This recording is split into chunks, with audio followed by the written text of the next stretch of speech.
What's going on, people? It is Clever, and welcome to episode 1 of LE.TV. And LE stands for Live and Enjoy. What is Live and Enjoy? Live and Enjoy is a brilliant concept that was brought to you guys, the world, by my bro, my partner in crime, Emmanuel Sabino. His information is going to be somewhere in the bottom here so you guys can follow him and all that good stuff. But his concept of Live and Enjoy is pretty much a movement where we use art and expression to bring humanity together, and that could be in any way, shape, or form that you see fit. And him and I have been bros for years. We skateboard together. He brought up the concept of Live and Enjoy to me, and he asked me if I wanted to just be a supporter. And I asked him, like, what does that mean? And he says, it just means you do your part for humanity. And here I am now, creating LE.TV, Live and Enjoy TV. And this is episode 1. It's a pilot. We're going to see where it's going to go. And today's topic is dealing with a loved one, family member, friend, coworker who has depression, and how do we even approach that in a very sensitive or emotional way, because I feel that the disconnect with a lot of people is they don't really know how to identify signs of depression right away within themselves or even other people. And I guess due to the lack of education towards someone with depression, with the lack of education a person may have about depression in general, you may not be able to properly function around your loved ones who have depression, in a sense of, because you don't understand it, you don't know how to deal with it.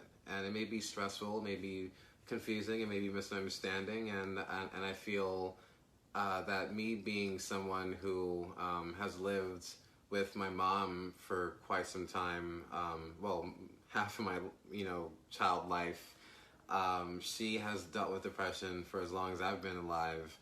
And what I want to say is that growing up as a child, witnessing my mom having depression, I did not understand it. I didn't even know what depression was, had no conception of what depression was. And my mom's symptoms would include her sleeping all day, usually because she would take her medication, or sometimes she would be in an episode of depression. I logically understand this now as an adult, but as a child I didn't. And,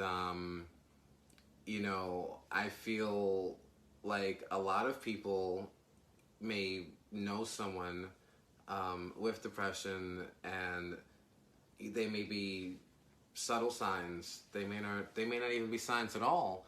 But nonetheless, we care about these people that may have depression around us, and we want to know how to properly adjust. We want to know how to help them. We want to know how can we show them that we're going to be supportive for them. And to be perfectly honest, it's tricky. It's very tricky. And just a few things I want to say. I want to say that if any of you guys have any loved ones that have depression, I think one of the best things that we can do for that loved one is to just constantly remind them that we are always going to be there for you. And we just have to understand that depression is literally a rewiring of the brain, and the brain chemistry is entirely different from a person who does not have depression. And we also have to understand that the brain is pretty much partners in crime with the mind. And pretty much what that means is that based on how the brain is wired, it's going to ultimately determine how the brain perceives things, emotions, situations. And we have to also understand that people with depression are super sensitive to things that may be normal to a person without depression. And, we just have to take a moment and just really understand that they don't understand. And we also have to take a moment to understand that we can't really understand each other in the sense of if someone's brain chemistry with depression versus someone who doesn't have depression, they're going to view things totally differently. And it's usually the relationship between two people that are close to one another. And we have to just understand that a person's brain chemistry with depression means that they are incredibly cynical, incredibly sensitive, and a lot of times they feel as if they are the cause of the problems in the world. Literally, a person with depression feels like they are the cause of everything going wrong in the world, when in fact, in reality, it's not even that. So we have to constantly remind them that we're always going to be there for them. We always have to show support. And in that same sense, we should never appear as if we're blaming them for anything.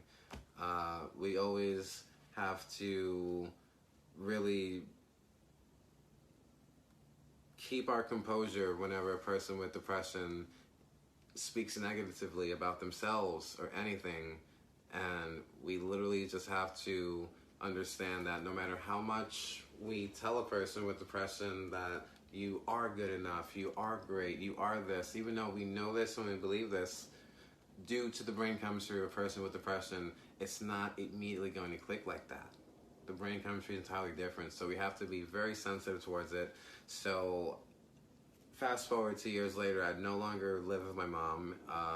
I live with my girlfriend now, and my mom and I were still in contact, and she's still my homegirl for life, you know what I mean? But as an adult now, and me having a better understanding of what depression is, and literally just dissecting what depression is, and I took a lot of time studying depression in my spare time just because it fascinates me how many people have it, whether it be clinical depression or natural depression. It really just fascinates me, and it just really forces me to just have a deeper understanding of people, a deeper level of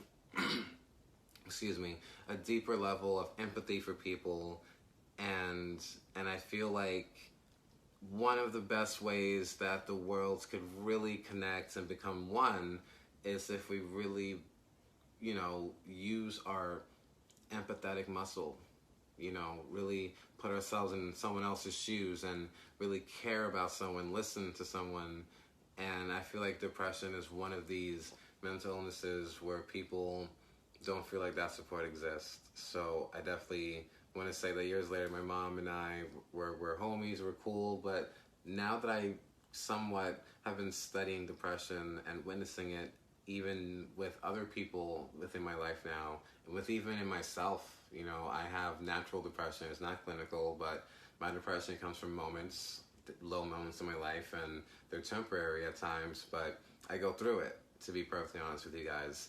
And that's what inspired me to just study it within myself and other people around me. So I get it now, and I've took some time to apologize to my mom for things that have just been misunderstood due to her depression. And, I just want you guys to just do the same. Be patient with the people in your lives that you love that have depression. Be attentive for the people in your lives that you love that have depression. And always be there for them. Just be a constant reminder.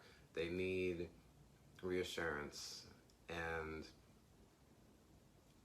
it may not necessarily be a cure for depression, but it'll definitely help them, you, and the relationship that you guys have. This has been episode 1 of LIVE.ENJOY.T.V. This is Clever, telling you guys to live and enjoy.